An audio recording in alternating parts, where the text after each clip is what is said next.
Peace, Elder Mfundishi Jhutyms, Hassan Salim. Peace to you on your Earth Day. Thank you so much. This is Brother Reggie. How do you feel about your great life? I feel like even in the 70s, I feel like I've just begun. All the things that I've done, all the accomplishments was just to get me prepared to do what I'm getting ready to do now. And that is just to continue to teach. So you started your journey early off. You visited El Hajj Malik El Shabazz, Malcolm X, from your stories as a young man. And then through those, somewhere you encountered Dr. Yosef Benjo Cannon, and you encountered the other Mfundishis. Yes, sir. And so you seem to have a great and mighty walk in life. I've been honored. You have been honored, and we honor you. And so, is there anything that you can say to the up and coming young women and men? I have your conversation about the chicken, but from your spiritual center, can you say anything, and that would be enough? Well, I guess the thing that I would want to say is that culture is your medicine. We used to be the most long-lived of people, and now we have the shortest lifespan. We used to be nurturers of our people, and now we destroy ourselves. We have to reverse that trend again. See, once you know what the enemy has done to you, now you create the antidote to cure yourself. It's when you don't know is where it becomes scary. But we know what our enemy has done. He's stripped us from our tongue. He's taken our culture. Dr. Clark used to tell us, they laughed at our names and we changed it. They laughed at our clothes and we changed it. They laughed at our spiritual system and we changed it. It's time for us to stop listening to them laugh, stop laughing, and we need to regain our names.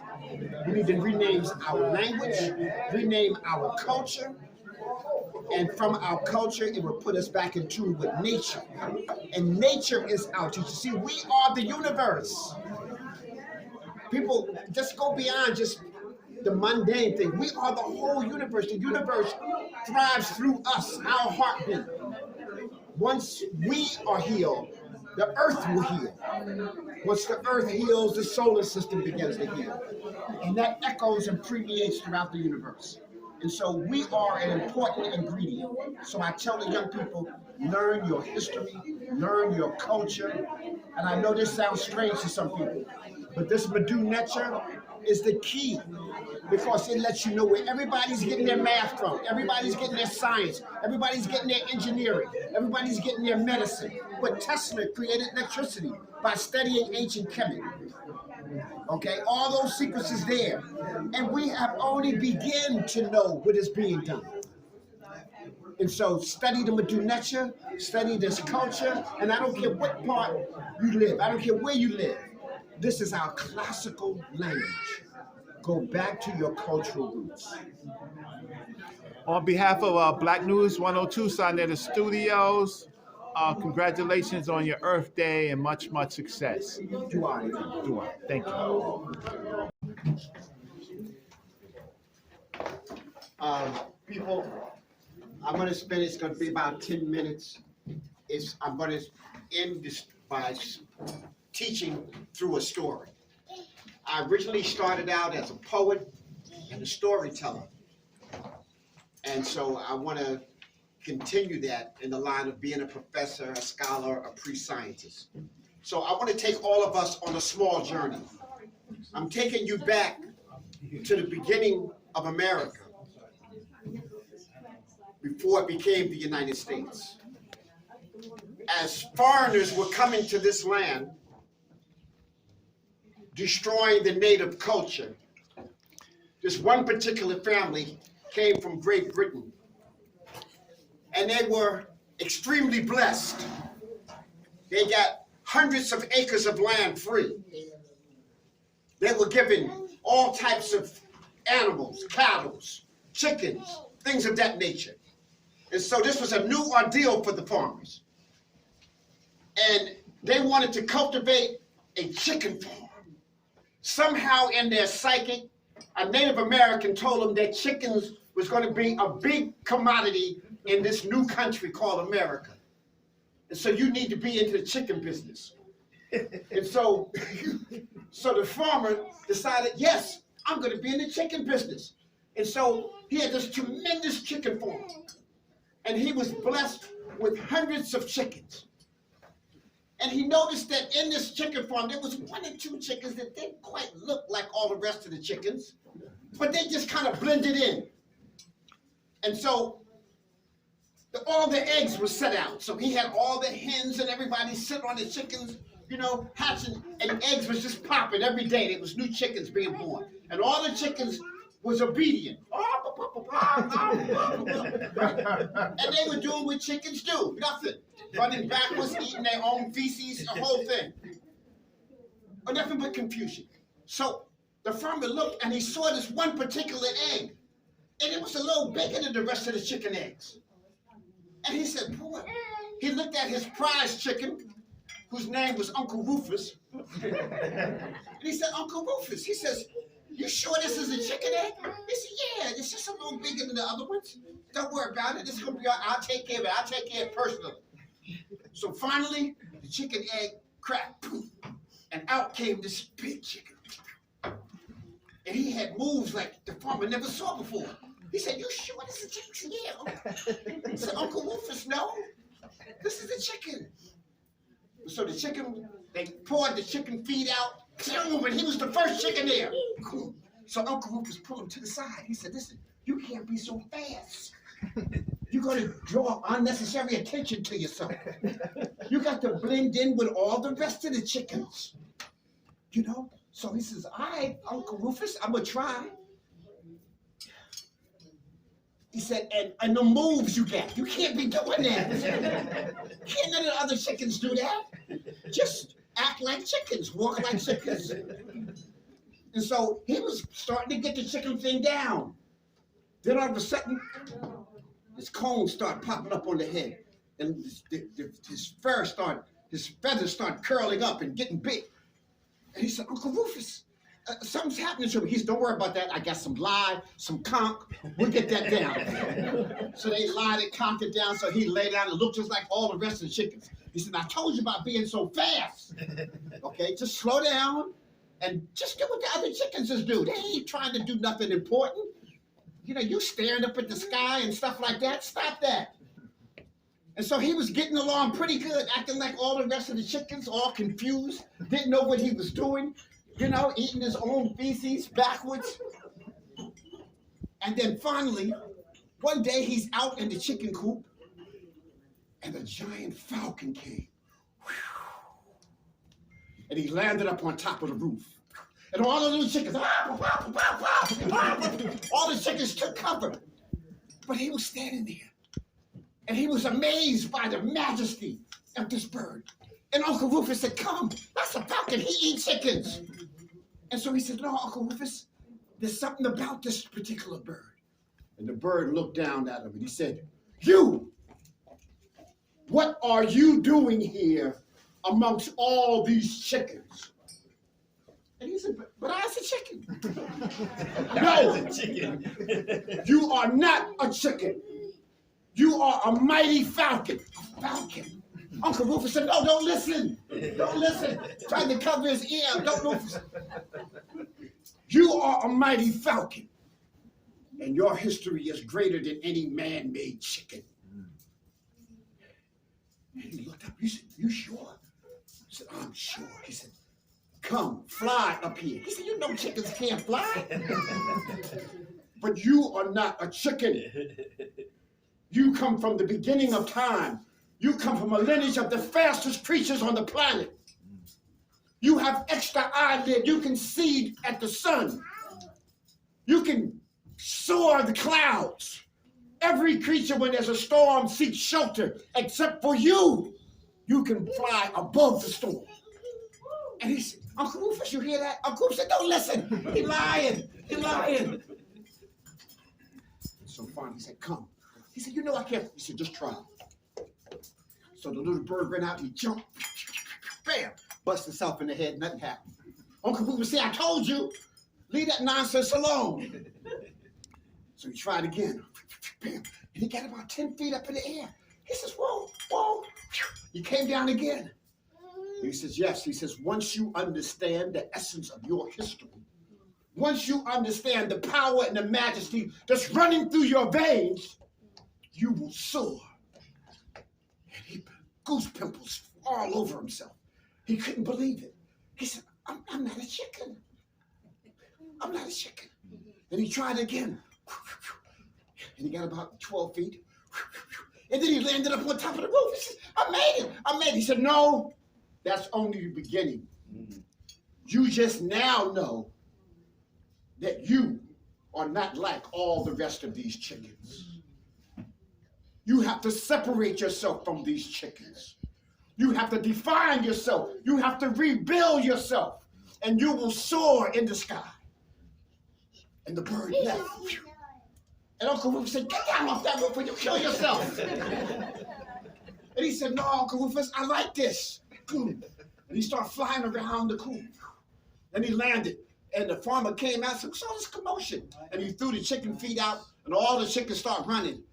And he just stood there. He says, I'm not eating chicken feed no more. In fact, I'm going to have me one of these chickens. Chicken, not chicken feed. And so he started strutting around the coop. And all the rest of the chickens realized there's something special about him. We knew something was special about him. Look at his eyes. Look at the majesty. Look at the color. The white paint had faded off. His crown came out. He was a chicken with an afro. And about a week later, the great falcon came back. And he landed on top of one of the tallest trees there. And he called out and he said, up. He said, now you know I can't go up there. There is nothing you can't do. You are the foundation of civilization. You are the foundation of knowledge, wisdom, and understanding. You can fly like a great falcon. And Rufus jumped up on top of the roof. I made that. He jumped up and he started, and he's stumbling it, and then all of a sudden, he caught the current. Woo! Woo! Oh, this is nice. And he soared around. All the little chickens were going, and he soared all around. He started really getting into it. He says, this is what it's like to understand who you are. Because once you understand who you are, there's a certain pride that you walk with. There's a certain way when you look in the eyes of your fellow people, when your comrades, you begin to hear the ancestors talking to you. And the falcon began to fly higher and higher, and he flew up next to the other falcon on the highest tree. And he looked down, and the other falcon said, I see you have found your way, but this is only the beginning. Now you must soar above the clouds, and you must find other falcons. And these falcons together will build a nation, and we will help our people forever. And the two birds, up into the sky. And to this day, they are still teaching other chickens who are not chickens. So if there's any chickens in here, you are a mighty falcon. Yeah. Thank you very much. You are. Excellent story. You're a great storyteller. You are. Have Brother Reggie come up. Basically, let us know, let you guys know how you met his deed, words. Say anything about that. Brother Reggie, welcome. Do I have permission from the elders in the shrine to speak? My name is Brother Reggie. I formerly met Mfundishi Jhutyms in Dr. Ricetti's class. That's where I've seen him on stage, always on the, how can I say, on the throne in the early days of Kupi Ngami Ngumi, right, when he was there, and I see him perform and being honored there. But formerly, I met him in Dr. Ricketty Ahmed's class at City College. So I bring greetings from my elder, Dr. Leonard Jeffries, Professor Small, my deceased ancestor, Edward Scobie, Professor Edward Scobie, and of course from my great teachers, of course, Dr. Joseph Benjo Cannon and Dr. John Henry Clark. Mfundishi is next in line. He is that person who was Dr. Joseph Benjo Cannon's great student. And we know what it is to be a great student, to follow, and he knows. He walked with Dr. Ben. Dr. Ben gave him permission to teach in Egypt. Even though Mfundishi and Dr. Ben have different concepts on religion and spirituality, but Dr. Joseph Benjo Cannon accepted Mfundishi. He is the only one of them that he has respected. Dr. Joseph Benjo Cannon, and I'm going to close, is here today. How is he here today? I'm going to give a gift to this space and to Mfundishi of Dr. Joseph Benjo Cannon. Now, this little dashiki that I'm wearing, on Brother Reggie, it doesn't look special. But it belonged to Dr. Joseph Benjo Cannon. And he wore it at the last ASCAC conference that he was until the end of his life, right? And I cared for Dr. Joseph Benjo Cannon, and Sister Latrella Thornton, she actually bought these dashikis because Dr. Joseph Benjo Cannon was in a nursing home. So she bought 2 dashikis. One is still home, one is more popular, and this is the other one. And these 2 he wore during when we actually held them up at ASCAC, if you remember that, and you gave him a tribute. So I'm going to address, excuse me, I'm going to stand right here. I'm an old man now. I'm 57 years old, so I'm going to undress. Sorry about that. And I'm going to leave this shrine because in the Kemetic tradition, they dress the netchers, right? They dress the netchers, they honor the netchers, and for this space, I am going to leave you something that belonged to a living ancestor, to a student. Wow.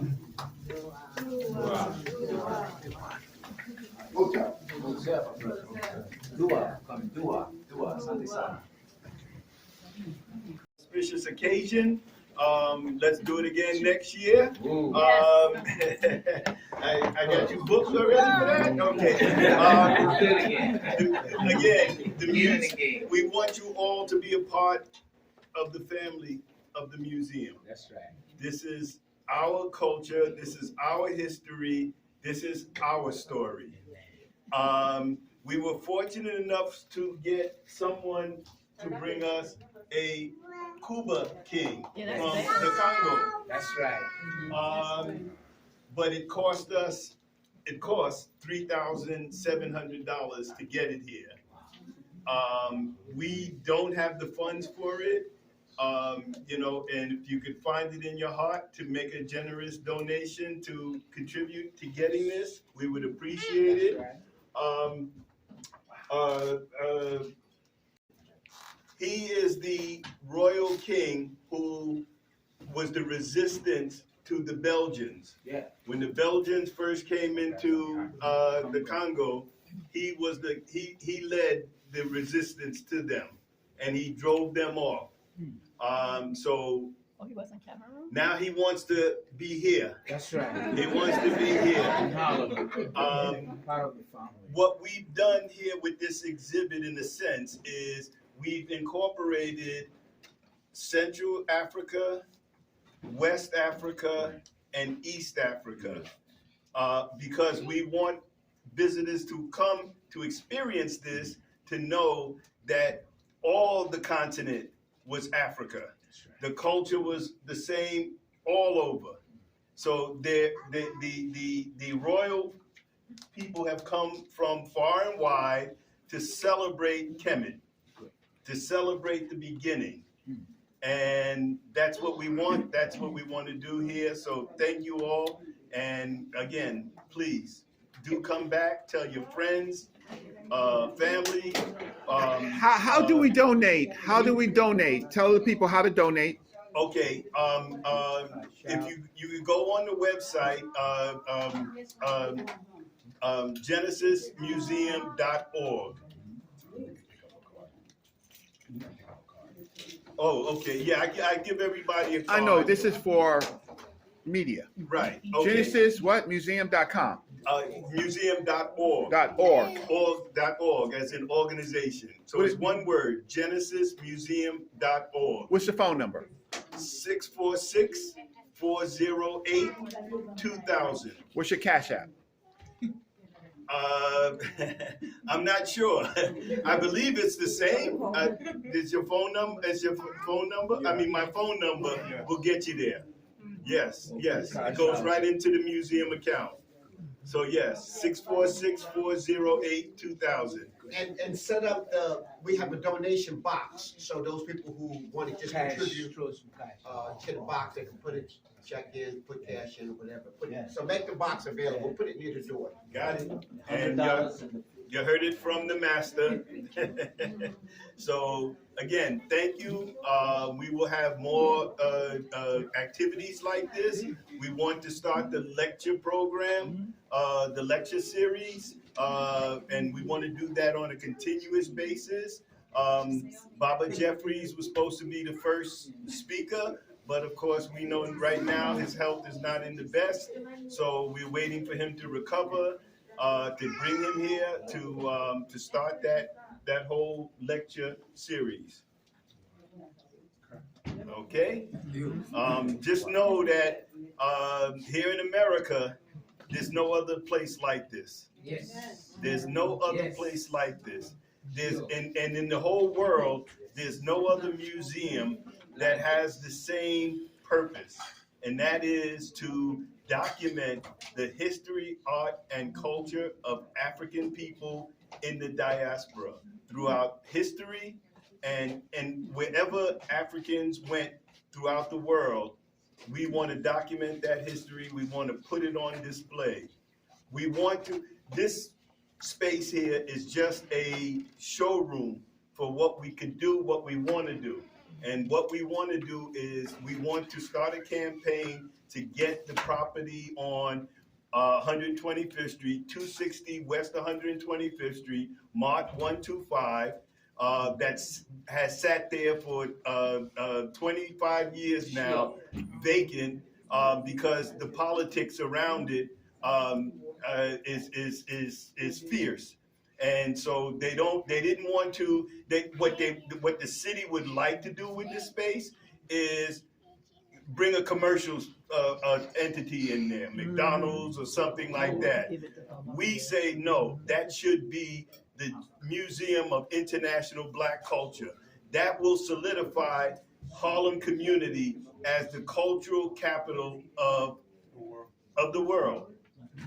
So, that's what we're working on, and if anyone can assist in that, contacts, or you have ideas, or we would welcome any help. We need a business plan, we need an architectural plan, and we need the contacts to the politicians, because it's tied up in politics. But it's going to happen. We're going to make it happen, and it should happen. Because as I say, and I'll end it here, if we don't institutionalize this museum here in Harlem in that space, if you go out of a place and then you come back again, the only proof that we were here is going to be there's a couple of streets, one named Malcolm X, one named Frederick Douglass, one named Adam Clayton Powell, and believe me, once we're gone, it's going to go back to 7th Avenue, 8th Avenue. They're going to just drop it all together. So we need to do that. We need to do that. And again, one final thing, we see the disaster that the education system is doing to our kids. We see that, and it's because it doesn't teach our kids their culture, and it's not taught and to teach our culture or to reflect our culture, or taught to us in a way that is a way for our kids to really absorb it. And the result of that is tragic. You open up the paper every day, we're shooting each other, we're killing each other, like, it's just outrageous. But again, we need an institution like this so that we can start bringing the school groups in, bringing the kids in, exposing them to their culture early, to show them that we not only, it's not true that we made no contribution to civilization. We made civilization, and that we are able and capable of greatness. And this is an example of that. And this is why they all want to steal this culture, because they know this is where they got it from. Religion, science, math, medicine, all of it came out of Kemet. They know that, but they don't want you to know that. And they don't want you to pass that on to your children. And that's what we need to do. So thank you. Stay blessed. Hotep.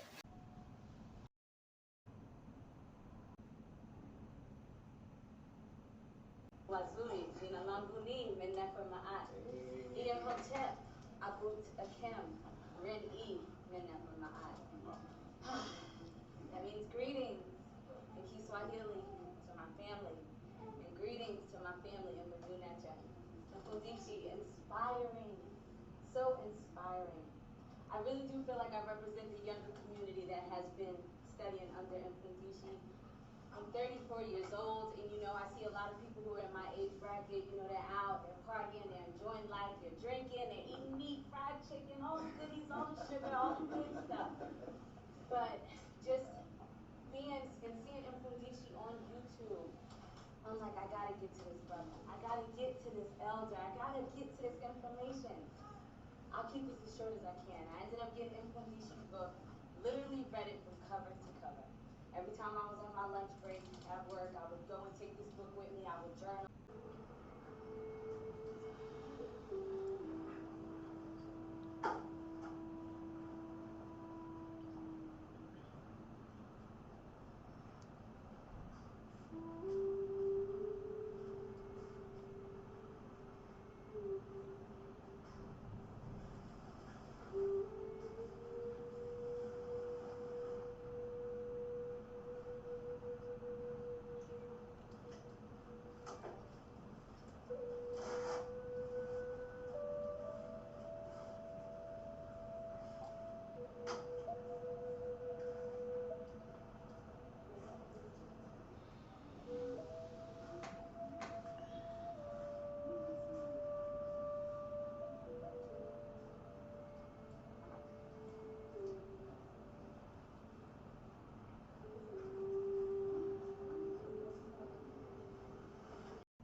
You don't have to be in gymnastics or acrobat to be able to do this.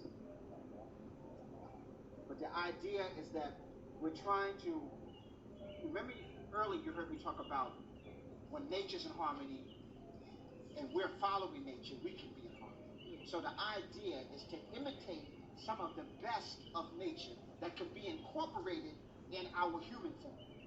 So we observe certain animals who are tenacious fighters. In fact, when you fight, you resort to the animal nature. We're supposed to be Djibouti, we're supposed to be the high intellect. But even Djibouti can get down, okay? So Djibouti, there's just a little story, 1 second. Djibouti, Ibis Crane, is on the edge of the Nile. And two priests are observing, and they look, and this big, bear is coming towards Djibouti, getting ready to snatch him. So one priest says to the other priest, he said, should we warn Djibouti? He says, no, let's let nature play itself out.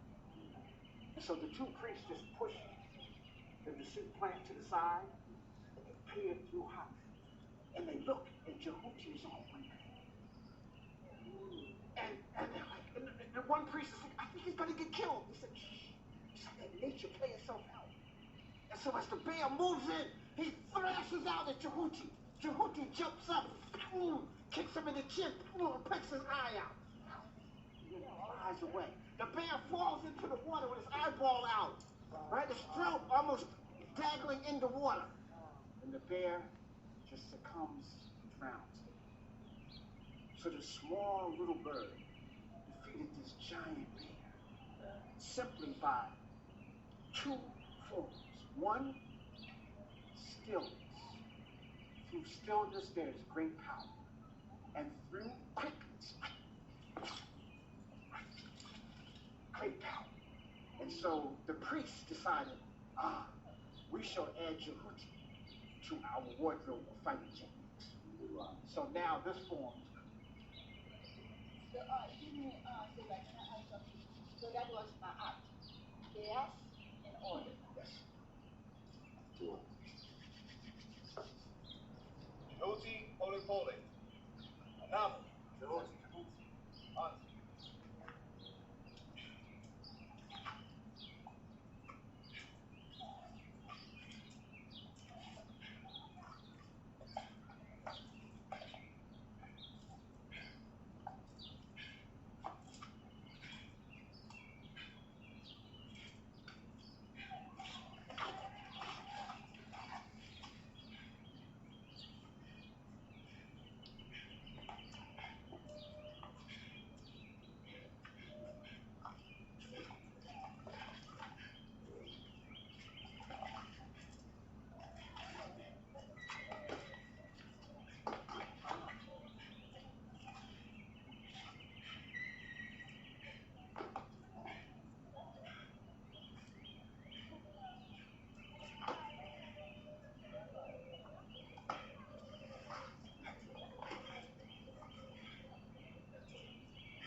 Djibouti. So he saw the enactment of Djibouti fighting his opponents. Again, no strength. No strength.